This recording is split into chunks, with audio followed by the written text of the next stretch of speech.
Semiconductors refer to materials whose conductivity at room temperature is between conductors and insulators. For example, conductors such as gold, copper, iron, and aluminum are materials that can flow electricity, while insulators such as rubber, plastic, wood, and diamonds are resistant to electricity. Semiconductors are somewhere in between, meaning that sometimes semiconductors conduct electricity and sometimes they don't. Due to the unique conductive properties of semiconductors, their conductivity will increase significantly when the ambient temperature rises or there is light. If an appropriate amount of trace impurities are added to a pure semiconductor, its conductivity can be increased to hundreds of thousands of times. Using this characteristic, semiconductor devices for various purposes, such as diodes, transistors, field effect transistors and thyristors, etc., have been made. When a voltage is applied across a semiconductor, conduction occurs.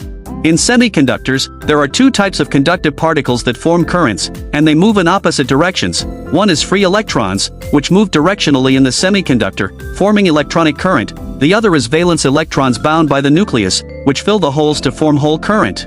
There are two types of particles that carry electric current in semiconductors: free electrons and holes, which are called carriers.